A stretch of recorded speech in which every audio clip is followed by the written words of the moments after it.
Back to the action here. Maddie and Lucas, it's your time to shine. Great. Welcome them again.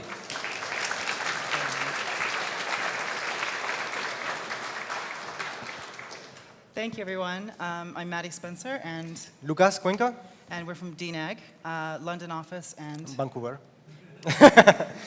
And today we're going to be talking about Pacific Rim Uprising and the work that we did on the Kaiju and the Rippers.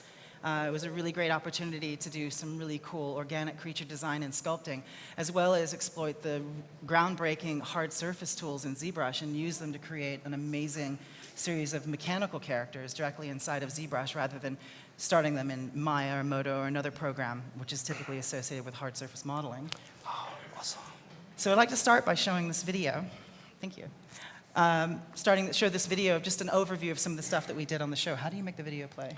There we go. Here we go.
Thank you.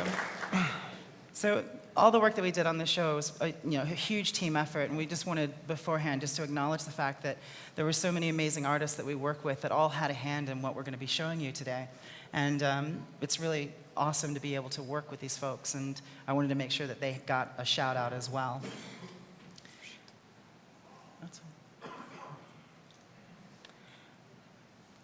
Oops, there we go. So what we're going to be talking about, there we go, I just missed it. There we go.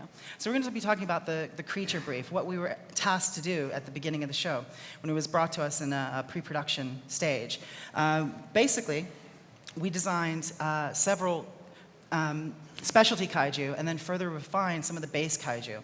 And we've put together another video we'd like to show you, which is specifically the kaiju-centric and ripper-centric things that we've done.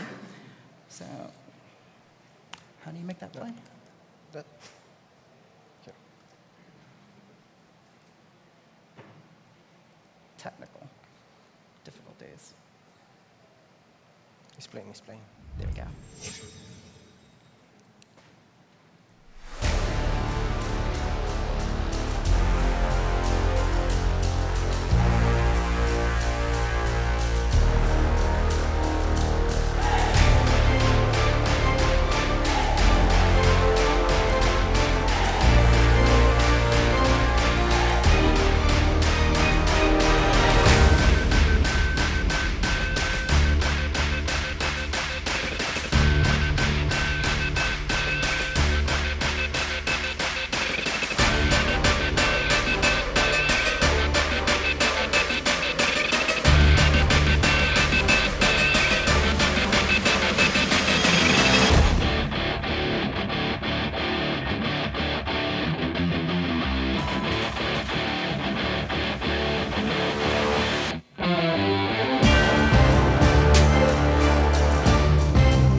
Thank you. So we'll start talking about the core kaiju. So the core kaiju, which are the first three that you see on screen right here, these were supplied to us as base Z tools at the beginning of the show.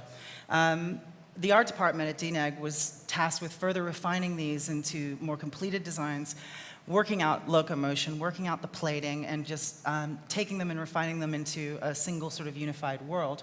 We had to think about movement, articulations, and then once they were completed and approved, we'd be remeshing them and then passing them on to our build department. We have a very permeable barrier between the build department and the art department at Double Negative, which really helps facilitate a really nice workflow where we've got artists that are straddling both worlds because they're so interlinked, especially with ZBrush. Things are being designed in ZBrush and then exist as a model already. So in addition to working on those core kaiju, we had these really awesome opportunities to do the Jaegers, which we're not going to be able to talk about today because ZBrush didn't really figure into them quite as much. Creature-wise, we had Mega Kaiju, which was the ultimate kaiju at the end, composed of all the other kaiju. We had the infected drones, the Rippers, which Lucas did the design and a lot of the build on, and he'll be talking about those in depth. The Breach Kaiju, Raijin 2, who was the unfortunate kaiju who didn't make it into the film, and then Sporkhead, which is the kaiju with the funny name. So ZBrush rules, right?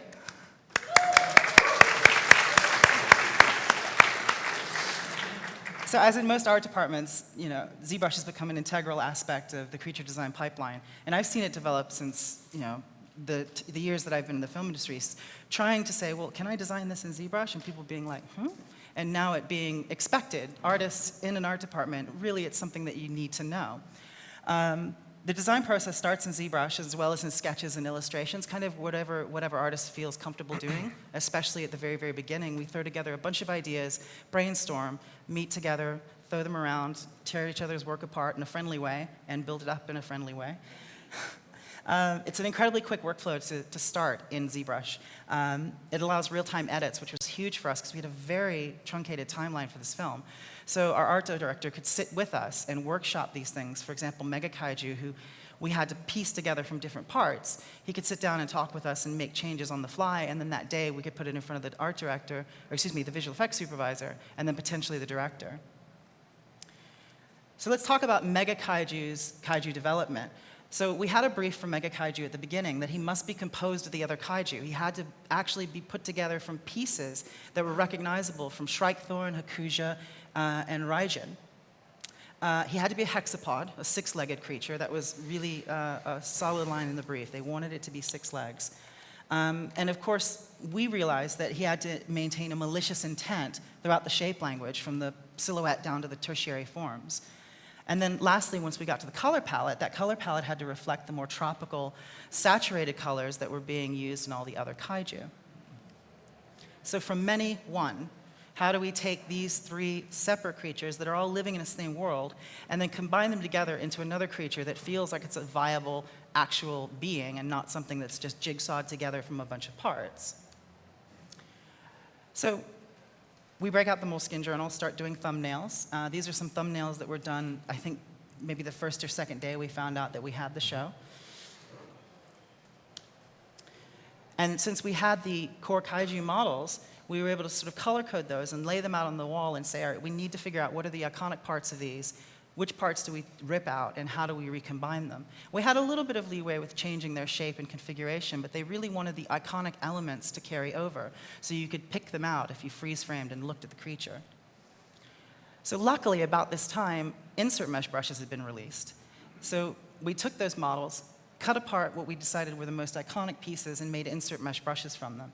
And those of us that like to sketch ideas, do maquettes in ZBrush, we were able to really quickly work up a bunch of different ideas, just kit bashing all these parts and combining them and moving around and looking for pleasing shapes and effective shapes. And we're able to bypass a lot of false starts really easily that way. So here we can see an initial model of Mega Kaiju with those color-coded pieces. So you've got 4 arm plates from Raijin 2. You've got the jaw bones from Hakuja, which are a really iconic part of his face design. And that brings us to the shape language. So all throughout, our art director, Jonathan, was very specific about the shape language. And it's important to know what the shapes you're using are and why you're using them. So we need to ask ourselves how we want the viewer to feel when they see the creature. What's the nature of the shapes that we will use to create the silhouette, and how will those shapes inspire feelings? I think all design is really graphic design. If you're doing a costume, you're doing a character, a creature, you're doing a logo, it's all logo design, essentially. It is an iconic form, an iconic shape that's memorable. So if you were to picture your favorite monster in your head right now, there's an iconic shape to that. There's something that's clearly recognizable, and that's an established shape language, and we needed to figure out what that would be. So we chose jagged pyramidal structures that are stacked triangular forms. So stacking triangles kind of creates a sense of tension and anxiety, and it helps create those 45-degree angles, which just instinctually we associate with malice or danger. While this is going on, we also had people following different ideas. This is a design that didn't end up being used, obviously, but it was entirely based around a specialty attack, this Kaiju blue energy attack. So there's all sorts of different ideas happening, all in this very small time frame. It's a flurry of activity. Here's some ZBrush sketches. So again, you can go into ZBrush, start sketching out, working out shapes, working out the position of the limbs and how those limbs might change, and then doing a little bit of paint over in Photoshop just to pick out key elements and make them pop, and then present them that day or the next day. It's just super fast, and people are really responsive to seeing a ZBrush model as a design idea. They don't see the model like they used to and say, oh no, I'm not ready to model yet. They see it and they're like, okay, I feel like I can work with this and we can change this, and this is still malleable, this is still in progress. Also, while this is happening, we've got other artists who are working up ideas on paper, pulling elements from what we're doing in ZBrush, and then we're feeding off each other. So all these things are put together in this soup, and we're pulling out the best ideas as they come. And also while we're working, clearly we're thinking about silhouette. And in ZBrush, something that I love to do is work in the flat color material, especially early on. I'll turn on flat shade mode. It strips out all the shading information and allows me to just think about the silhouette. And you're going to make ugly shapes inside once you turn your basic material 2 back on, because that's the best material in ZBrush. And those can create happy accidents, which are hard to get in digital media. You get them in clay, you get them in paint, but the happy accident is something that you kind of have to chase. And I find that when I turn my shading back on, I might have happy accidents. I can start to say, oh, I'll pick that out. I'll use that form. I wouldn't have thought to do that. Again, further ideas being just doodled out on sticky pads. Post-it notes are great. Having a pack of Post-it notes. You don't get married to an idea. You just stick it over there, draw another one, stick it over there, and you can lay them all out very easily. And here's a view of the Mega Kaiju head in ZBrush. This is a really early idea for the head design. And again, we would just sculpt this up and then use the applink to pop over to ZBrush, or to Photoshop, and then start just lining out things, adding some details, then popping back over through the applink, masking based on that drawing, and then etching in those things that we sketched in Photoshop. So here we've got the initial design of Mega Kaiju. This is the first approved design. It changed a few times after this. There we go. That was yours, wasn't it? Yeah. Yeah, this is Lucas's model.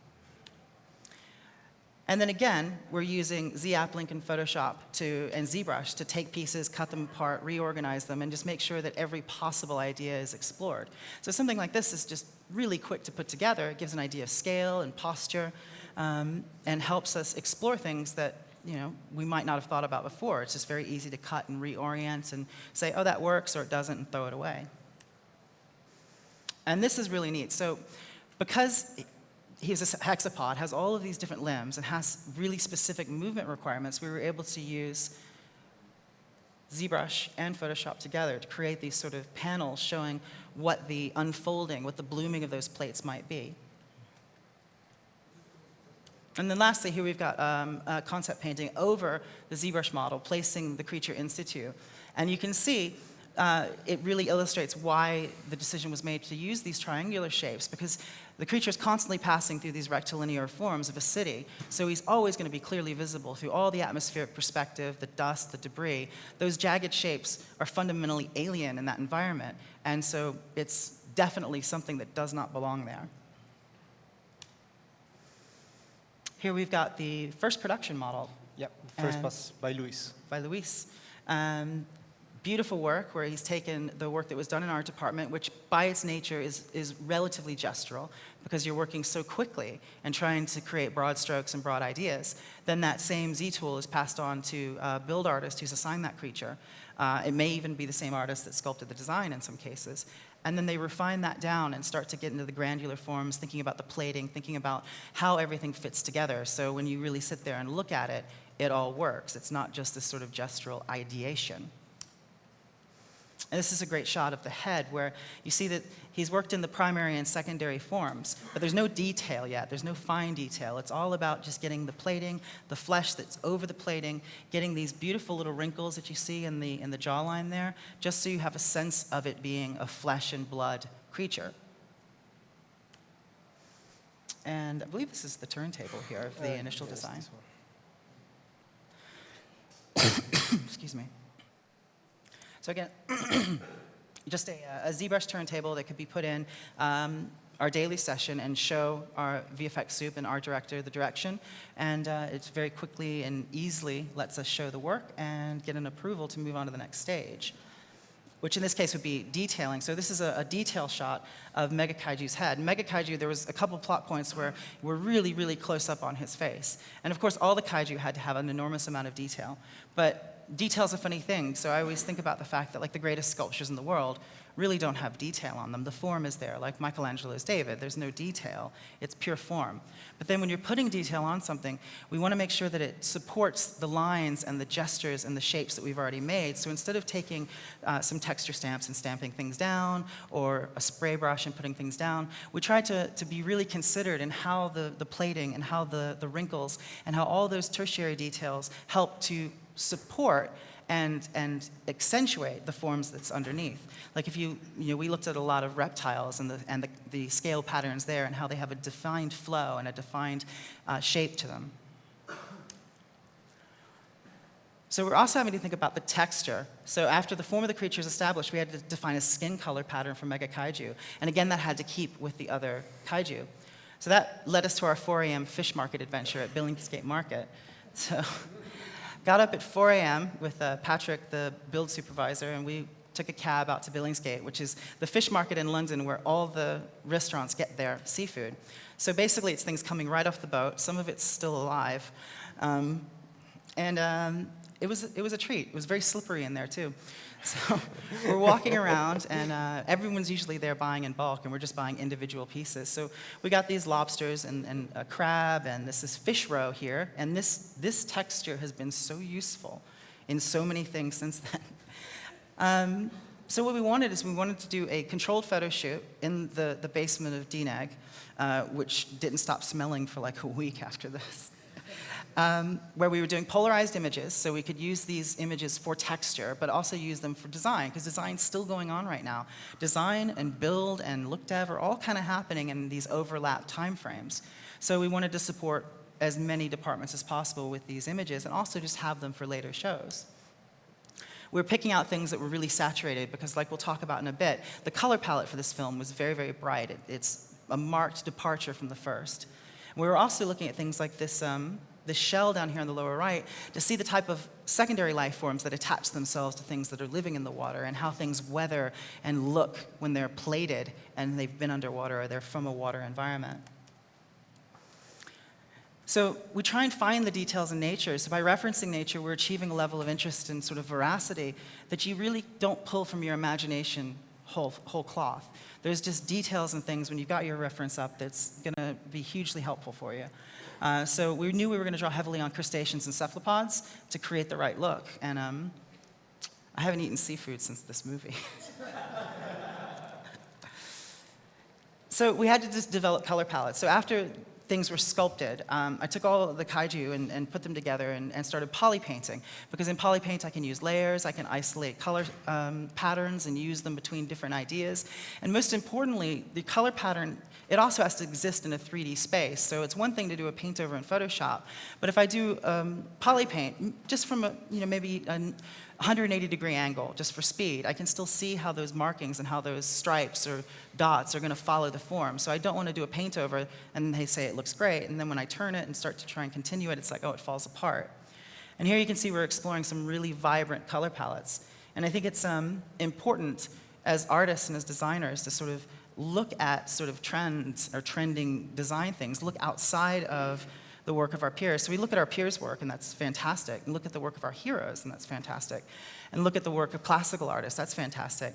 But I think it's really valuable, too, to look outside of our discipline, look at graphic design, look at haute couture, look at all sorts of design, because I think everything happens in a gestalt, it happens in a zeitgeist. And it's interesting that we're moving out of this phase of very desaturated Terminator movie color and into these really vibrant, very oversaturated colors, if you think Guardians of the Galaxy and things like that. And those always seem to be seated in the minds of clients, and they're sort of looking for that sort of thing. So here we have Mega Kaiju with his initial color pass. Is this a turntable? No. Yeah, if you go. No, it's not. No. So we've got his initial color pass and a first look dev render on there just to get an idea of what it's going to look like. And we're using this light rig that's just completely unforgiving because the movie takes place in a brightly lit city. So there's nothing to hide behind. You don't have shadows. All you've got is maybe a little bit of environmental dust, and that's it.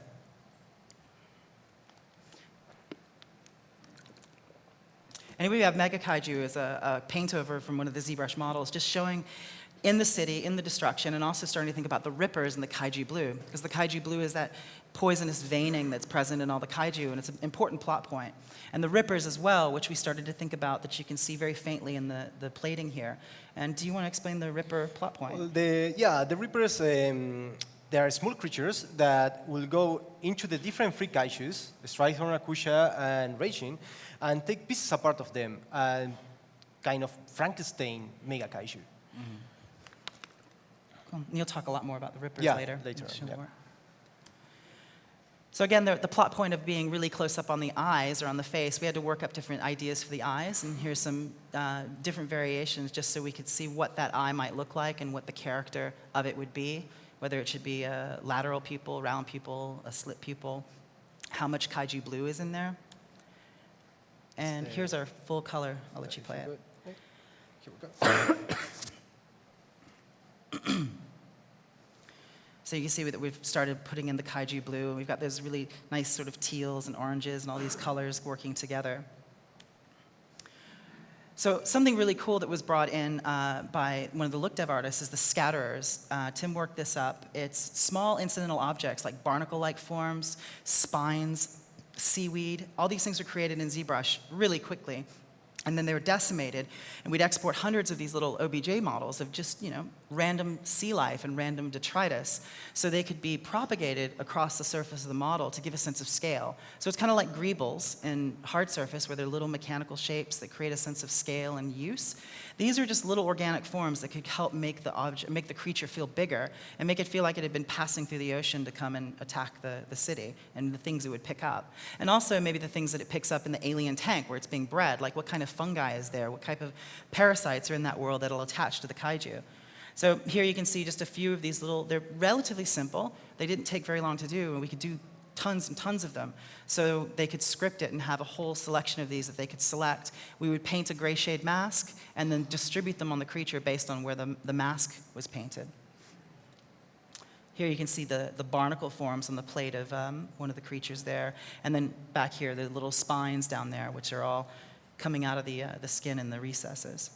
And it just helped add that extra little something. And this was really cool. We used timeline a lot, especially because so much of the design of these creatures involved how they're going to move and how they reconfigure themselves. So having an artist who doesn't necessarily do rigging, being able to use timeline and being able to use layers to just reconfigure and create little proof of concept animations of how things might work was really useful. Plus, while we're doing this is still in design, so this creature isn't finished yet. So to take this, rig it, and then do animations would be a waste of resources. So being able to do it in ZBrush and present either multiple frames or present a movie was really, really helpful. So Raijin 2 is the poor kaiju that couldn't. He didn't end up in the movie, but that happens. And I think it's kind of important also, like, as artists, always not to get too attached to our stuff, like to be passionate about it and do it. But I've come to realize so many things just don't end up in the movie or change for what seems like no reason. So pretty early on, I was like, oh, I can't be so invested in that idea because it's going to change. So sort of rolling with the flow. So Raijin 2 was really cool. He was being reconfigured by the rippers, and he had these amazing sort of mechanical tentacles. And these were all created inside of ZBrush using the techniques that Lucas is going to talk about. And it just had this really cool sort of whipping, organic, mechanical, hybrid shape. But ultimately, it didn't work in the structure of the film, so they just decided to cut this kaiju. Here we can see, again, these are paint-overs of the ZBrush model, just because it's really nice to take the model, render out passes, bring it into Photoshop, and just give it a sense of what that scene's going to look like. So I'll talk a bit about one particular kaiju. This was my favorite. This is the Breach Kaiju. In the movie, he's being summoned by the infected drones out of a portal in the ocean. And the plot point is that they're bringing him up, and then the drones malfunction and then slice him to bits. So it's a sort of humorous, anticlimactic moment where this amazing kaiju is coming out of the water, and then he's destroyed. Which offered a really good opportunity to do something really crazy and really bizarre, because it didn't have to function in the rest of the film. It was just this sort of like key moment that was fun for the audience. So we were going to work at multiple ideas, and I thought this was a good example of starting an idea way out on the fringe and letting yourself get pulled back rather than being asked to push something forward. I think if you do something really elaborate and bizarre at the beginning, it makes the director feel like they've got this enormous playground. And then they can say, oh, let's pull back from that to something I'm more comfortable with, which I think is probably a better thing to be asked than, can you go further? Can you push it further? So I tried to think about this in terms of Cthulhu. So I thought, since it's a giant aquatic monster coming out of the ocean, it's gonna, we should play off that Lovecraftian angle that sort of inspires all of this. We also thought it would be cool, since these are genetically engineered just to destroy humanity, they don't have to have hands or opposable thumbs. They don't have to be able to pick things up. They just have to be able to destroy. So what if its arms were nothing but giant scythes? What if its body was nothing but blades and teeth? So its pure function is to destroy. I also thought it was really cool to have, all these hundreds of teeth and changing the configuration of the mouth and not having it be just sort of a big reptilian mouth, but changing the orientation and trying to play with shapes that might be frightening. So when we're doing the tentacles, the art director called out and said, well, we've got these tentacles here, but they're just tentacles. Why don't we go down a level and start thinking about what's at the tips? So they're not just tentacles flapping around. Let's make them little grabby claws. So here we, in an afternoon, we're working up what the tips of those tentacles might be so they could go in and rip the plates apart on a Jaeger. So again, it's another thing that's engineered specifically for its function in the world. And then so we brought that sort of toothy, sort of crustacean belly like we saw on that lobster, brought it down the entire length of the body. So basically it would be pulling something towards it and then, ripping the robot apart or whatnot. So the director really responded to it, was really liking it. But then there was some inspiration one night. We come back and he said, well, let's explore more of a rhinoceros sort of look. There's the painting of the creature as it would have appeared in the scene. So he said, I kind of want to see a rhino horn. Can we put a rhino horn on there? So that afternoon, just going in ZBrush and changing the face, taking the tentacles out, putting the rhino horn on to meet that note. And that went over well. He really responded to that and said that he really wanted to kind of explore the rhinoceros aspect a little bit more and bring something in that's a little bit more of a traditional kaiju head with the alligator-type mouth and the horn, and also adding the hands on there. So then our art director on the tube in the morning sketched this out on his iPad and came in and said, well, hey, can you do this? So I went ahead and changed the head and put a new head on there based on that sketch. So we've just sort of evolved this thing through ZBrush very, very quickly to meet the expectations and come to the final creature. We also like putting that negative space inside the horn. I love negative spaces because they're unexpected and unusual, and just from a pure design standpoint, negative space is really important. And in the movie, I really do like when he's emerging, you can kind of see the ocean through that horn a little bit, and it's just kind of a neat touch. So that model goes to Lucas, who worked up the production model here. Do you want to talk a little bit about what you were doing there? Yeah, well, in here I took the design of Maddie and I started to refine the shapes, start to explore a little bit more the face, but pretty much keeping the primary forms that Maddie did. That's pretty much. Cool. So I think you did an amazing job taking those broad forms, those broad strokes, and refining them down into things that fit together and look really, really nice. So thanks, that was awesome. So while Lucas is doing this, then it's back to the color palette. So just painting over and trying to find what the color of this particular kaiju is going to look like. So again, ZAppLink, Photoshop, layers in ZAppLink, or excuse me, layers in Polypaint, just allowing us to really work up a bunch of different ideas and just having total freedom with them. So here we've got the turntable of the kaiju as under bright sunlight, which is, again, the unforgiving IBL that we were using for everything. Luckily, this IBL in the film was different. I think it was actually taking place at night. So like we were saying, the color palette for the original Pacific Rim was very graded, and the kaiju were often appearing in the dark and in the rain. So they wanted it to be very, very bright and very vibrant here. So we just went through and created a whole bunch of different variations. And as you can see, they go from being very, very desaturated into much, much more saturated, more bold, more aquatic, poisonous-looking designs. This is beautiful. I love this one. This was by Jonathan. It just has this really lovely kind of contrast between the colors. You can tell what's plating and you can tell what's flesh. And then Shrike Thorn, again, also designing the kaiju blue and thinking how that kaiju blue is part of the skin look, part of the design. There we go.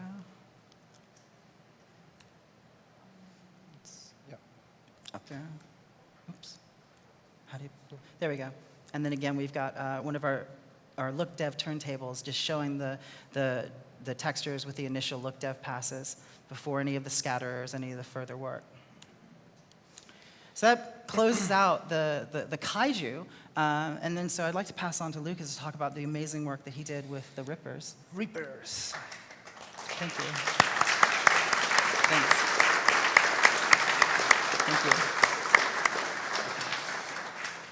Cool. So the Rippers were these small creatures that were going to go into the 3 different kaijus and cut pieces and almost kit bash the Mega Kaiju, right?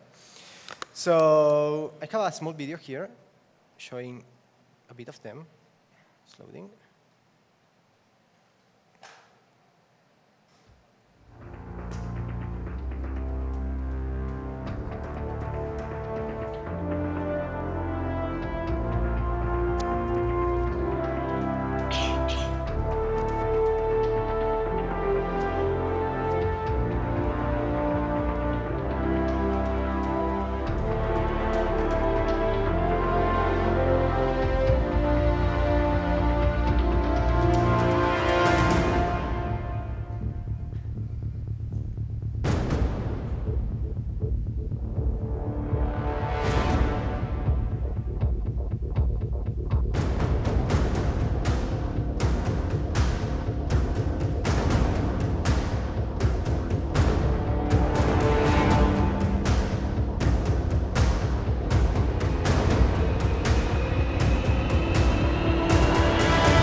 So when I started with the design of the Rippers, the only thing that I got as a reference was a mood board. It wasn't any kind of real-life kind of animal or creature that we can use as a reference. We only have these kind of intricate patterns and kind of and with lots of repetition and curvature designs. So I started to do some designs until the director really liked this one. So in the beginning, this guy was going to be a mix between organic and hard surface. Was going to be kind of hybrid between the two. So you can see that the head here is a bit more soft, and we have a bit of the tentacles are hard surface. So I started to do some tests and see how they will look all together. You know, we were able to differentiate each one of them by the shape. Using repetition was very good because it kind of simplified the design in a way that instead of putting 1,000 elements in the Reapers, having repetition helps to get a much more clear image for each one of them. So here is a spreadsheet showing the size of the Reapers between a human being. There's a small guy there, here. And one day I came to work and the director say, okay, my VFX, Jonathan, the art director, told me we need to put eyes into the Reapers. So I like to start very simple. So my first idea was, okay, we can put just kind of spider eyes, some spheres and with some colors inside. But we present that idea and the director said, no, I want something very techy, very complex. So I started to do different eye designs until I did like 10, more or less, but here I have 6, until he chose one, and from there I did another 3, and he chose one again. So that one's the final eye. And here we are trying to see, okay, where we put the eyes. We didn't have a clear idea where we're going to put the eyes. They didn't want to have an actual structure for the eyes. They wanted to kind of brute force the eyes in the Reapers. So I started to place eyes everywhere, and start to take them out. And was a lot of graphic design here until we got the actual idea of where we can have them. Also, we started to play with color. We started to play with the insect kind of variation that you get when you see the insects from different sides, and you get this translucency and a little bit of different shading. So this is just keyshot renders. Some color variations as well. We start to say, okay, the Reaper is going to have color. It's going to be black. It's going to be green. So we start to do different tries until we got to one that their director really liked. So this one was kind of our favorite kind of version of the Reapers. But we present this to the director, and he say, well, I want to... These Reapers were done by the Shadow Company. This company built the drones, the drone Kaijus, the infected drones. And so I wanted the two, the Reaper and the drones, be in the same universe, you know, being together. So we wanted to choose something like this. And also he wanted a much more hard surface creature. So I start to sharpen all the edges, and also something very good. I mean, all the Reapers are done with a Rai mesh. Everything here is a Rai mesh. All the Reaper is built from 4 different pieces. And each piece still had the Rai mesh when I was designing it. So that means that if I had to sharpen one object, I was just sharpening, where is it then? So my main object for the Rai mesh was this one. So I was sharpening this one, and by default, I got all the objects fixed for me. So that was very, very good. Also, I started to play with nanomesh because in one of the sets, we have these kind of scale plates there that we can see here. So we wanted to use it for cover some soft spots of the Reapers where maybe have his, weak spots, and use some kind of shield, right? The same for the scales in the top. This was all nanomesh, and the eyes was the kind of the soft spot. So say, okay, we can put some kind of nanomesh in there, and was some kind of Kevlar, right? So here's a different angle.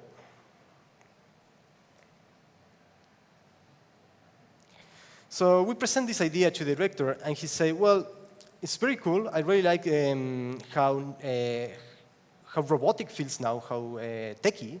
So, and also we changed the position of the eyes, right? Now we don't have more eyes here, we only have eyes here. So he said, well, but I want to introduce a bit more of the drones. And again, I like to start simple. So I say, okay, let's start introducing only color and graphics. So I start to add some graphics from the drones, a bit of colors, black and white. And I did some lights as well. And I did different variations of this.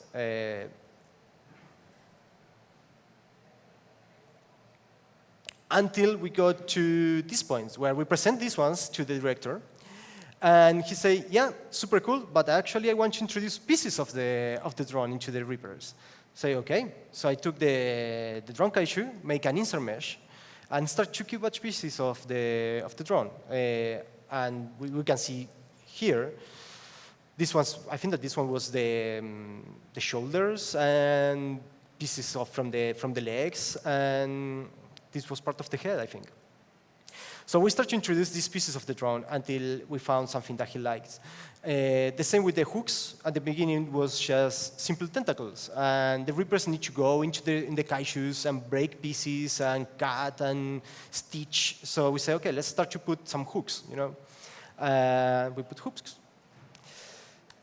So here are some screenshots of the Reaper in ZBrush. And here I kind of explain how I build it. So for example, I use curve brushes for the tentacles, of course, but also these tentacles are done with a right mesh. Nano mesh for the Kevlar in body, a right mesh for the foot, the main body, the sides, the top, and the tail, and also insert meshes for the pieces from the drone.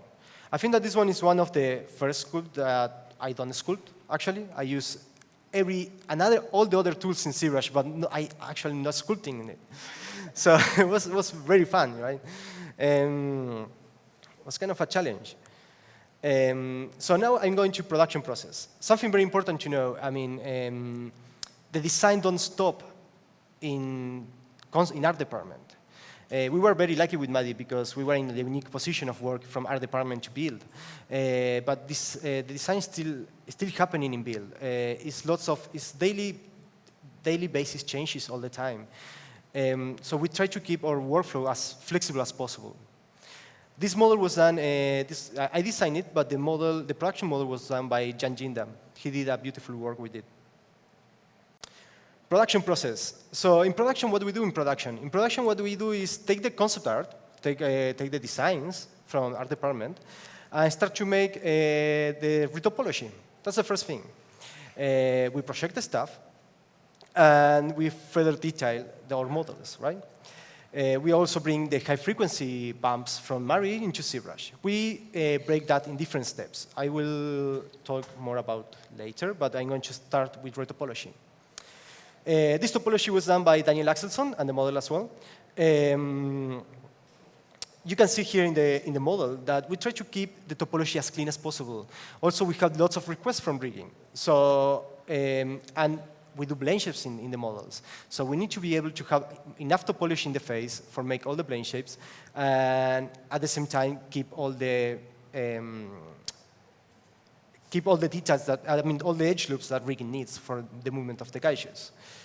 A big challenge that we had in this project was that we were delivering, at the same time that we were working the production models and I'm working design the art department, we were delivering toys, all at the same time. So we had to work in modeling, texturing, and loop dev all at the same time. And the models need to be approved all at the same time.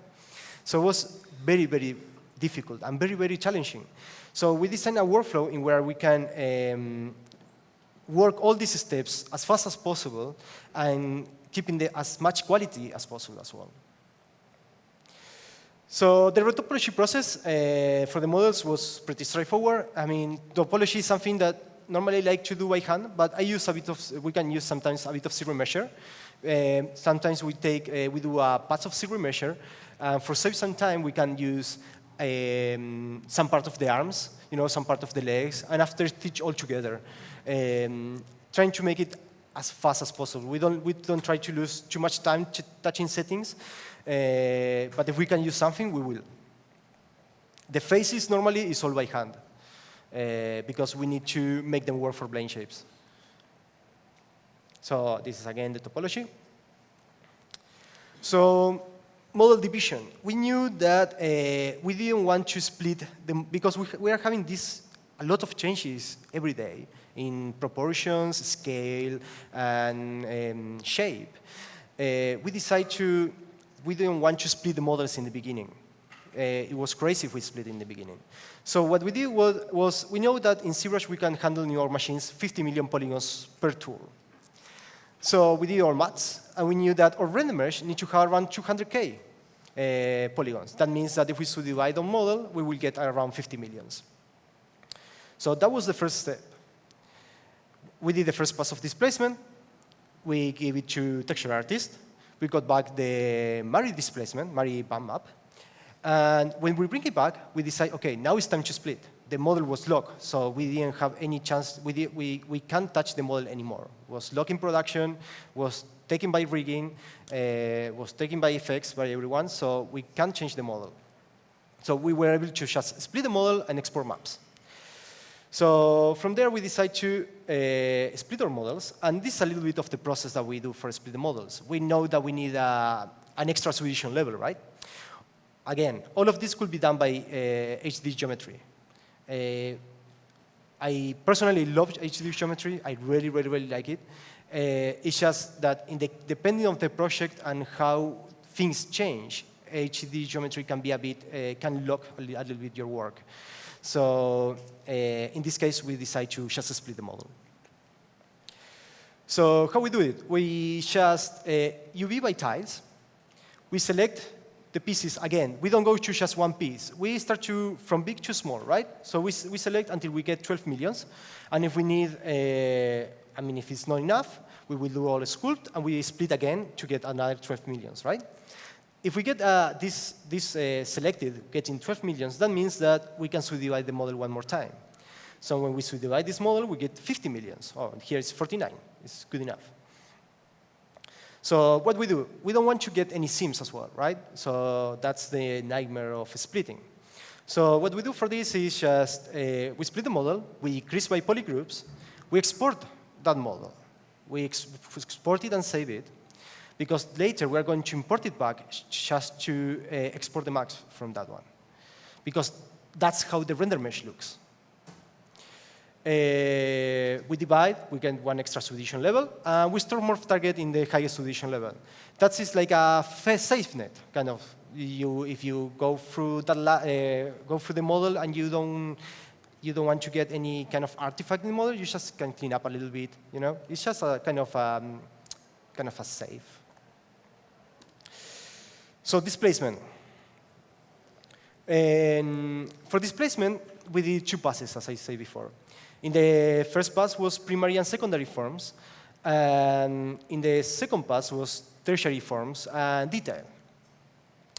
The secondary pass was formed from Maddie displacement plus ZBrush.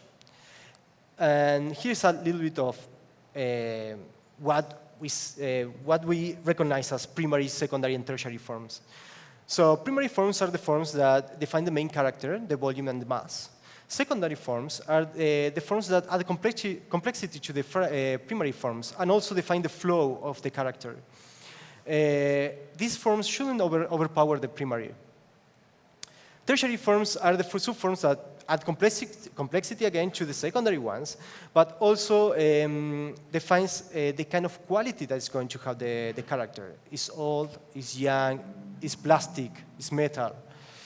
It's very important that what you see in ZBrush, what you have in your screen in ZBrush, tell you which kind of material is. And surface detail is all this high-frequency detail that helps to add realism and subtleties to the model. So here's a bit of the process of how we bring all these, because each kaiju have 400 tiles, right? So how we bring these tiles into ZBrush. Unfortunately, ZBrush can't bring all of these. It can do it with the plugin, and we can bring it as a displacement, but we don't want to do that. I want to have control of it. So I really like to do it by hand. So what we did was take all the tiles. This was a script done by Luis Elias. He was the lead modeler in the show. So we took these 400 tiles, and we did an extra UV for each one of the kaijus, and project all that information into a 60K map. This map we bring into ZBrush, and we mask it by alpha, and with the displace brush, not the inflate, because inflate brush have the tendency to collapse the geometry together, underline the geometry, and that gives you problems with displacements, and can give you small artifacts. So we use the displace brush to bring the detail up. You can see here that the underline detail, just a little bit. And after you can use a little bit of inflate, very inflate, we use it with, I mean, it's very nice because it gives you some kind of organic feeling. But we use it very slow with maybe intensity 2 and just going very broad in the brush and just going in top. Form Soft is a very good brush. Form Soft is very good because it keeps the detail. You can continue making new strokes and new shapes, and you keep the detail in the model. So that's very good. You use the Move brush as well because we can make the mask and push the geometry.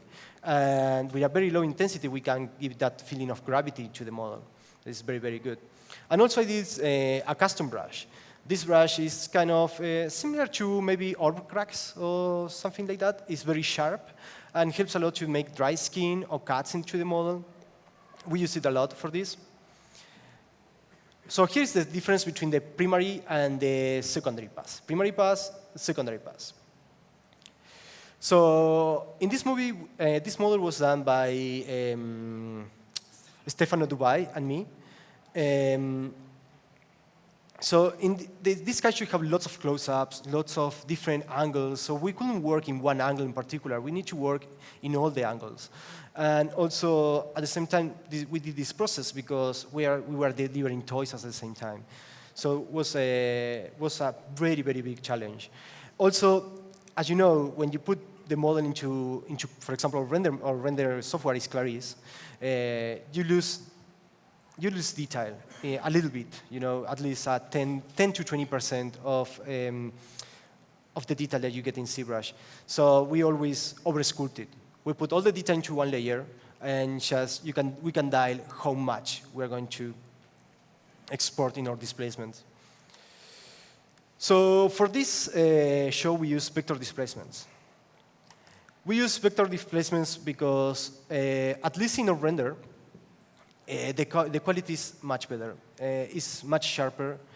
Don't rely that much in geometry. You can have small tweaks and rely on the vector to do the deformation. Also works in concave faces, what is great. So actually, for this show, was a super good decision. And I personally like it much more than normally 32 bits. So here's a small example of what's the difference between a vector and a normal displacement. So as you can see, normal displacement only goes in Y, where vectors goes in every direction. That's super good.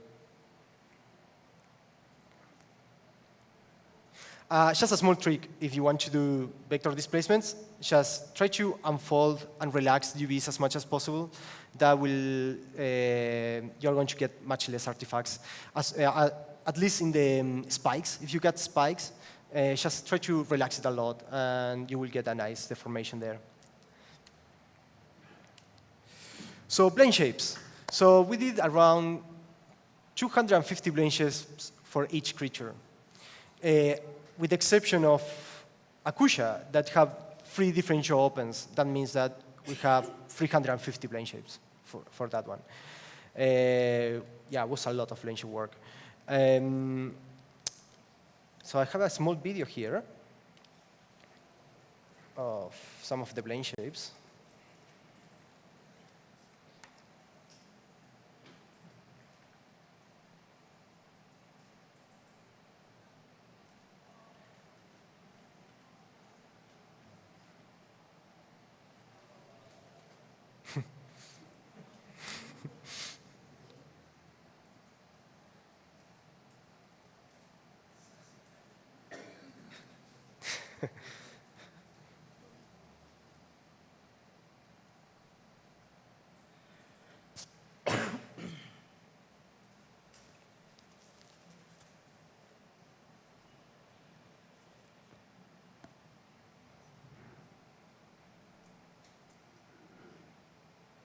Okay, so I'm going to show just a couple of things in ZBrush, very, very, very fast.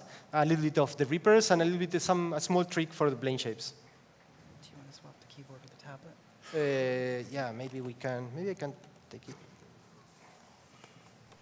see if I can do it like this. No.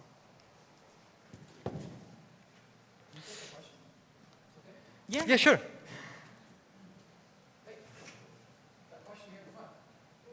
Go for it. Day 2, how do you feel? Pretty good, pretty good, pretty good.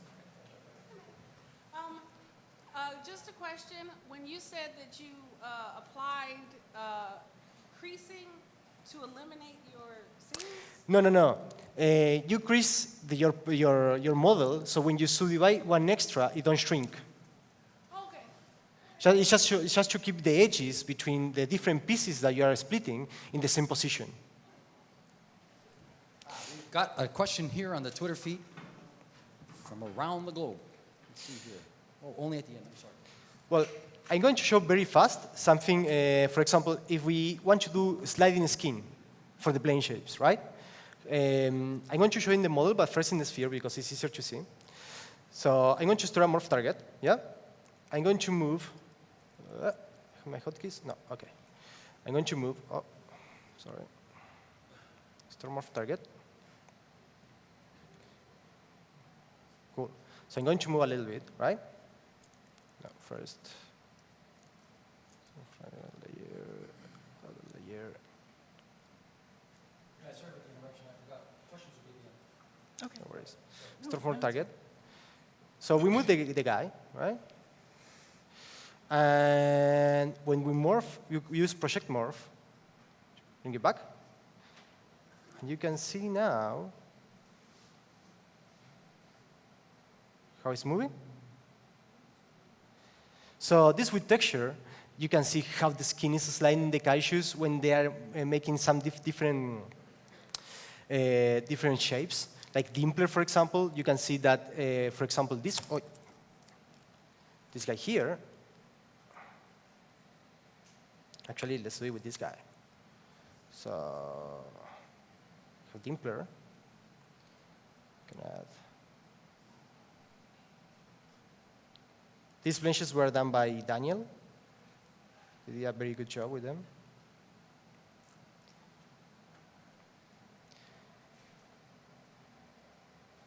So we can store a morph target here. Yeah? And just with a very small intensity, we can start to move.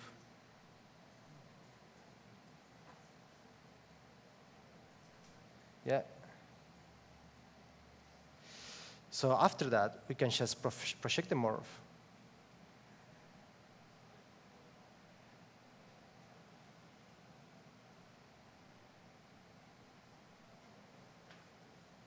Like that. And you can see that this is moving, right? So now you can bake the two layers together.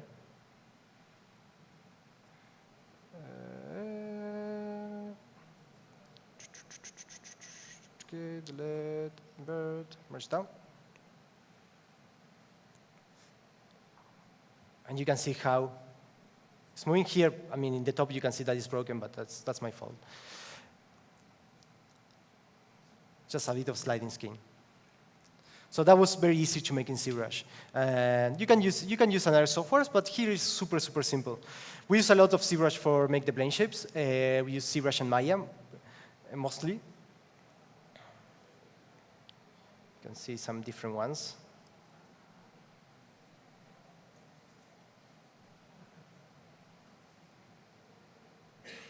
So this is a very nice process to do in ZBrush. Also, we did correct this as well, so the rig can give us, let's say, a jaw open, and we correct that shape and add it into the rig. So I'm going to show a bit of the Reapers. 5 minutes?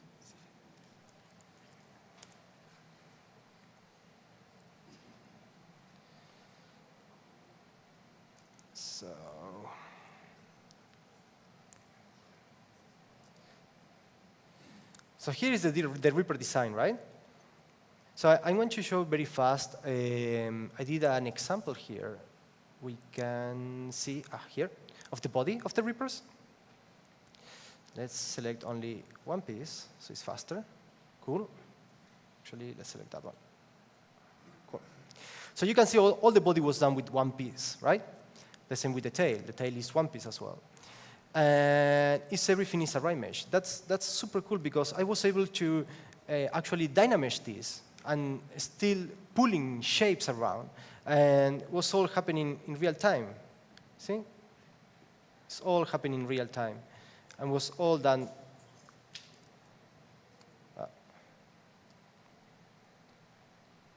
And was all done with a right mesh. I can show here a right mesh. Repeat. That's super cool. I'm going to show also for the nanomesh stuff. So all this nanomesh that you see here, all these small scales that you have there, all of this is done with just applying nanomesh to a mesh. So let's say that you have this guy. Actually, let's do it with this guy that is, so it's not that heavy. Right? Also the same for the tail. If you go to the tail, you can see that it's all one object. And you can still, and the nice thing is that you can dynamesh this, and let's say, okay, I'm going to push it more, and continue dynamesh. And you're still having the ability of changing the shape, keeping the rise. If it gets too heavy, you can decimate it, and it will continue. That's how also the eyes were done. All the eyes are done with the right mesh as well. So I'm going to show a bit of nanomesh. Let's see here. Let's take this guy. And for make a mesh from these different pieces, what I did was using just remesh. So I think that is in geometry. Geometry.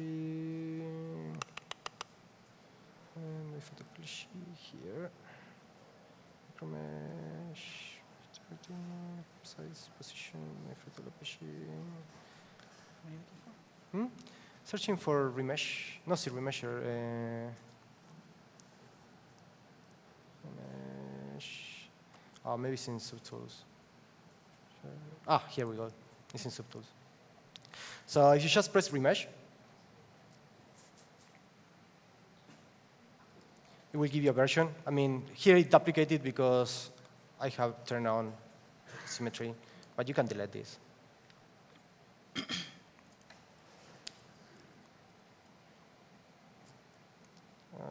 I'm not in there.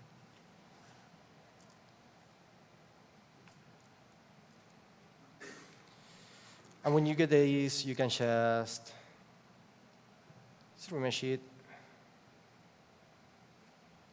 a couple of times. Cool. And you get something like this. And you can take the scales. Let's say that you take this scale here. And you go to brush, create insert mesh, new brush. You can create nanomesh brush. And from here, you come here to this guy.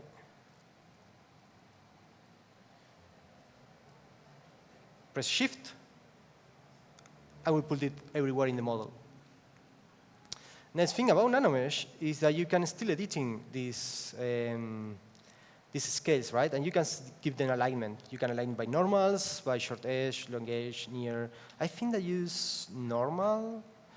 And you can also make them fit or just fill the place. What I do is normally just play with the size a little bit and make it like something like that. Just play with the size, like that. Also, you can turn off the show placement. So you have this kind of grid.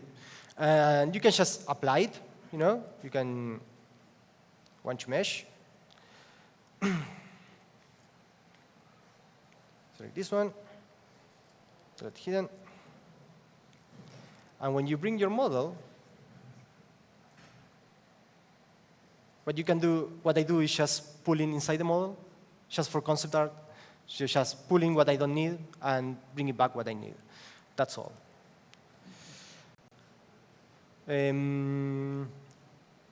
So this is just an example of the eyes as well. It's just a ray mesh. You can see all the different pieces. It's all the same piece. So that's pretty much, yeah. Yeah, do you want to do a little bit more with the eye? You got a little more time. Okay, cool. We just want to leave time for questions. Yeah, cool. Okay, let's do a bit of steak. I have here. Peppers.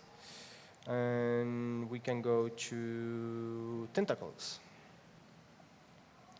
So that's how the tentacles they were done. All the tentacles come from a ray mesh as well. So if I go here to ray mesh very fast, and I can see here's the repetition of the tentacles. It's the same technique that you use for the eyes. It's exactly the same technique. So you can see how kind of cool, nice things that you can get. But in this case, for the tentacles, it was just 5 pieces. And if you lock your position, and you take the transpose, oops, so like that, like that, like that, remove it, we do this. So they interconnect between each other, and you make a mesh of this, and you can just create a brush, create insert mesh, create a new one, go here to plane, make polyframe, like that, which stroke, curve mode. Let's just place it. The nice thing about this is that it's very, very, very, you can make lots of, you can tweak a lot of settings. So let's try to make something like that. Stroke. You can, now you have the new options in ZBrush that are very nice. You have elastic and liquid. That's super, super nice. You can start to recreate something that before we couldn't do, but that's super, super, super awesome. Also, you can, if you go to brush and you go to curve here, modifiers, surface, sculpt this, surface orientation parameters. Here, sorry. This is the curve resolution. That's super good as well, because it will give you, let's take out this stroke, liquid off. It will make the transition much nicer. And also you can go to stroke and go to curve functions and curve modifiers here and go to size, and you here have the curve. So you can make a tentacle. So that's how all of this, how this creature was done. Mostly no sculpting at all, but using a lot of tools inside ZBrush. ZBrush is awesome. It's super flexible. It's a tool that we use every day and makes our life much, much easier. So that's it. Thank you very much.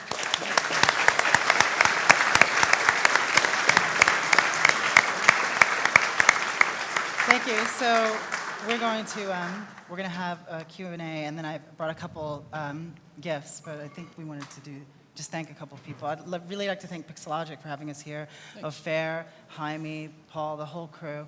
Thank you all for being here for our presentation. I really appreciate that. And thanks to Double Negative for letting us show this stuff, because it was a big kind of production trying to make sure that we had permissions to show everything. And then personally, I just want to say hi to somebody at home who's watching who's very special. Hi, Hallie. I wish you were here. I would like to help also all the people that support us and family as well. My fiancée, Silvana. That's lots of support with everyone we get all the time.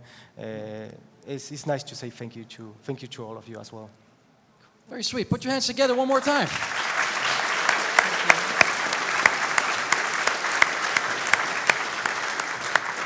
Okay, now you know the drill. We have but before we get to the wares, the Pixologic ZBrush wares, apparently we have these. You want to hold one side of this and I'll hold it? And then here we are, okay? And look. So the first thing we're going to give away is a T-shirt, right? This is a Pacific Rim to Crew T-shirt. Yeah, it's a crew T-shirt. Woo, woo. Yeah, you can clap. That's right. Pretty cool. And thanks so much for bringing these items. This is so sweet. Okay, so these tickets are in red, of course. Yes? It's just random. Ah. You never know what you're going to get with this thing, you know. Ah, thank you. Oh, what's going on here? For the Pacific Rim T-shirt, the number is 921-7806. Once again, 7806. Ticket number 7806. Is that you? Put your arm up and scream. It's a hoax. Yes, a winner. Yeah. Here you go. Let's check you out here. Yes. Congratulations. Cool. And Okay, and next up, Maddie, what do we got? we've got the Art of Pacific Rim 2, which I... Whoa. Wait for it. Signed by the entire... Oh, here we go. Saturday morning special. Brought to you by yours truly. Here we go. Okay. You can't sell it in eBay. Huh? Say what? You can't sell it in eBay. You cannot sell it on eBay. It's going to go down. It's like right up there with Wonder Bread He-Man. You know? Did it happen? I don't know. Lots of people remember. Number 921-7901. 7901. How about a shout if you're the winner? Give us a shout. No? I'm making that a new rule. If you win, you got to say yes, like in the bingo. Okay? Just some intensity here, people. Yeah, absolutely. Okay? Let's get a shot with that. Here. Photobomb.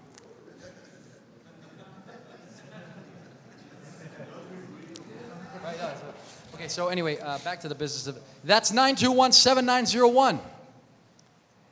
Going. 7901, 7901, 7901. Gone. It's too bad. It's like a Carole King song. Too late, baby, too late now. 921-7940. 7940. It could be you. 7940. Like if ever there was a reason not to smoke, this is probably one of them. Even if you're a vapor, I mean, it's like, what are you doing vaping? They're giving away stuff. 7940, 7940, 7940, gone. It's embarrassing. There's that many people. It's building tension. It's drama. 921-7857. 7857. Oh. The groans, somebody's like, yes, in the back. Here it. Make some noise. Make some noise. The people at home are watching. Here we go for the Twitter. That's a signed copy right there. Hoo-ah. Congratulations. Look into that camera right there. Hey now, Thomas. Awesome. Okay. Thank you so much. Thanks so much. Well, thank you so much again. We really appreciate it. How about another warm round of applause? They came bearing gifts. So sweet. Thank you so much. Muchas gracias. Muchas gracias. And now, yes, we can. I guess we can open it up for a few minutes to some questions because we were sort of not that giving when it came to the questions and answers. Anybody have any questions? Oh boy, here we go. Let me put my little papers in a cup here. Yes, here I come. It's hard to see beyond the lights. Yes, hey. Look, given 52 million polys and 250 blend shapes, what kind of file sizes did you guys have per kaiju? And were there any limitations because of that? Yeah, we try to keep the file size lower than 4 gigabytes because in ZBrush 4R7, if you go further than 4 gigabytes, your files could be corrupted at some point. So when we split them, we know that for 50 millions we get around 3 gigabytes, right? With morph target and a couple of layers. So what we did was when we split the model, we keep different files for the different parts that we split. For example, Mega Kaiju is a model that is split in, well, I split the face and I split the 2 jaws, right? So each one of them was in a different file, just to be safe. Now ZBrush works much better with with larger files, yeah. Now you can have 8 gigabytes, but we're still trying to keep it low. We don't save projects, we save C-tools, because also work is much lower. Yes, I see you. Hey, just a moment. Hey, how's it going? Actually, I have two small questions. Like one, for the Reaper, do you have to neutralize the model, like make the tentacle tail straight? Sorry again? Do you have to neutralize the model for the Reaper? I did neutralize the model in some point, but I tried to keep it as much as flexible as possible because there was lots of changes. So if I could keep it as with a ray mesh all the way until some point, I will do it. So for the tentacle, you just have to use the. No, for the tentacle, okay. I mean, for the tentacle, I had to do my array mesh and after create a curve brush, and that was kind of, it was finalized, right? I mean, Yeah. I couldn't make another array mesh from that. So for the tentacle, what I did was array mesh and just wrote the tentacles, and when it was a change of tentacle, I had to do a new array mesh. So if they want to change the design, I had to remake it, unfortunately. Okay. And also the blend shape on the face, so rigging just like, they just open the mouth and you guys do the rest, like for the blend shapes, for the face. Sorry again? So the rigging, they, for the face, they, Yeah. the rigger, they open the mouth. Well, and- that depends of the workflow that we have per project. That's per project. If we get from rigging a job and we call them correctives, right? So Okay. rigging will give us a jaw open of the kaiju, show side, the side Right, open, right. and we make correctives for make them look good. And after they will import that blend shapes into the rig. So when the animators move it, they have the blend shape there. Okay, cool, thanks. Problem? Good question. Anybody else? Yes, hey. I saw on there you had the Z-remesher guides to avoid spirals. How do you do that on something so complex and bumpy that you avoid the spiral? When I need to do that, what I'll do is I will take the model, smooth out the area that I want to get a proper loop in if I'm having a problem with it spiraling out. I'll draw the guide curve, and then I'll use the color control. There's actually a way to paint for density under Z-remesher. Yeah, use polypaint. And so I'll use polypaint to make sure that I'm getting enough detail in that area. And usually if I smooth it out, it'll remesh it cleanly. And then I just reproject it, just very gently start to reproject it so those curves lay or those edges lay exactly where I want them.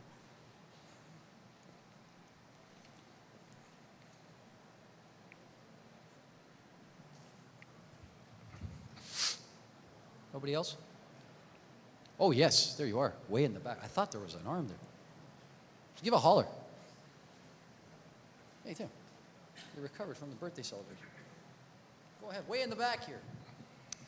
So for the production model, you said you divided in order to make it more manageable, and you said in order to change the volumes or whatever. How would you go about doing that once you cut it into subtools? I didn't quite catch I that. didn't catch the question, sorry. Can we get a Okay, little more so volume? you split the model into subtools to make it more manageable, the production model. How would you change volumes without No, we don't change topology in that point. Right. That's the last step.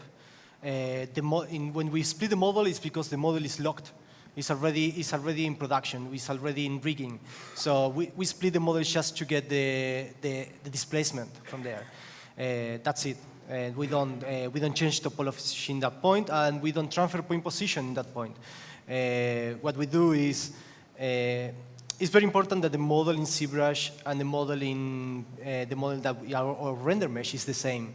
In that way, your displacement is going to be perfect. So what we do is when we split the model, we bring back that's why we export the first subdivision of the model. Before we crease the model, we export the first subdivision, and before we export the new map with the extra detail, we re-import it in top. So in that way, we export the map for the render mesh. Can I explain myself? Yeah?